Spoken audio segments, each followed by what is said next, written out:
Eu costumo dizer que a primeira concepção é na espiritualidade e não na fecundação. Interessante. Porque assim, eu vou encarnar, não vou? A gente tem que avaliar o todo, né? Não é uma regra fechada, né? Exatamente. Então vamos ser acadêmico. Não, eu ouvi num livro assim, num livro assim, mas vamos pensar. Digamos que na minha família encarnada, ninguém quer ter filho mais. Minha mãe operou, então não pode ter filho. E eu preciso reencarnar, então vou fazer um teatrinho aqui. Eu preciso reencarnar agora, daqui a 10, 15 anos, 20 anos, porque é uma encarnação compulsória por motivo qualquer. Não sei qual o motivo. E o que acontece? Mas para voltar para essa família, porque eu tenho um compromisso lá com o meu bisneto, entendeu? Vou ter que me encarar com o meu bisneto, com o problema que eu tive, eu vou ter que me reunir com o meu bisneto, a esposa dele e os filhos deles. Então, toda a espiritualidade, tentando resolver esse processo, só que o processo de, como nós temos o livre-arbítrio, o processo de reencarne sou eu com o espírito feminino e o masculino. A espiritualidade só orienta, porque assim, a espiritualidade não põe a mão na sua cara. A gente tem uma ideia errada, que a espiritualidade bota a mão na sua cumbuca, ela não põe, ela orienta. Isso é a lei divina, é a lei da justiça. A mãe pode não aceitar receber, né? Muitos casos assim. Então, o que acontece? Nesse processo, eu vou tentar. Minha mãe não pode, meu pai até pode. De repente, vou enlouquecer a ideia, eu gosto de enlouquecer a ideia. Meu pai tem uma amante, entendeu? E aí eu faço um conúbio lá e encarno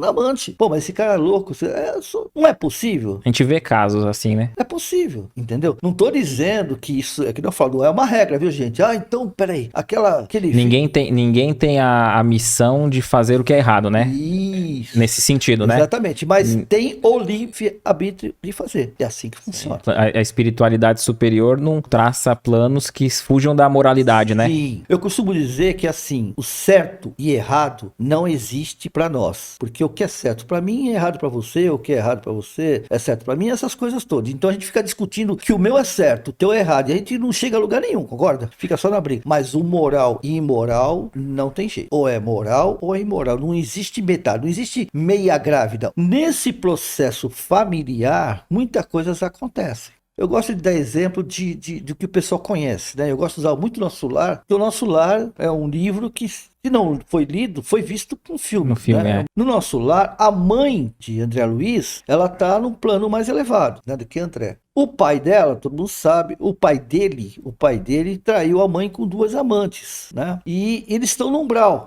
quando o André Luiz, já depois de 1 ano, mais ou menos, Nosso Lar, já estava trabalhando e tal, assim por diante. Aí depois dos 8 anos que ele passou, né? Supostamente 8 anos, cada um diz, foi 8, foi 7, foi 9. Mas o período que ele passou no umbral, que ele vai para o Nosso Lar, é tratado 1 ano e pouco depois, a mãe dele chega para ele e fala assim, vou reencarnar. Ele fala, mãe, como assim? Reencarnar? Você não precisa. Mas que absurdo, você vai reencarnar. Não faça isso não, mas eu preciso.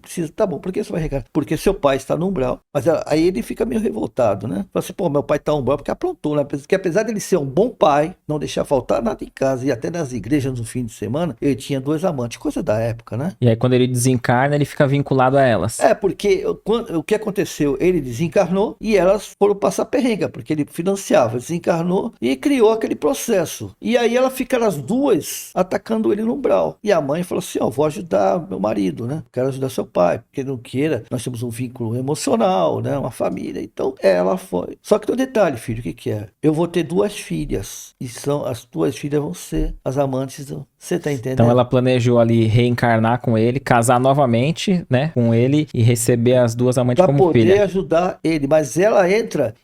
E até educar aqueles 2 espíritos também, né? O que acontece ali? Ela, não, segundo, né, a ideia, ela não precisava passar por isso, mas quis. Ela tá fazendo um benefício pro marido e pras filhas, para as 2, está. Mas qual o benefício maior? A oportunidade de estar sendo útil, fazer o bem, né? Creio eu. Não, e vencer. Sim. E vencer suas má tendências, porque as má tendências nós temos até o mundo regenerado. A gente só vai deixar de ter má tendência quando a gente estiver no mundo ditoso, um mundo feliz. Sim. Lá o bem só prevalece. Até o mundo de regeneração, ou já regenerado, é um mundo em que o bem prevalece sobre o mal, né? Que o mal não existe, né? Eu costumo dizer que o mal não existe. O que existe é o bem. O mal é a ignorância do bem. O que você achou desse corte? Coloca aqui nos comentários a sua opinião sobre esse tema. Para ver o episódio completo, é só pesquisar Recomeçar Podcast Espírita. E caso tenha ficado alguma dúvida sobre a doutrina espírita, é perfeitamente normal. Procure ler as obras de Allan Kardec.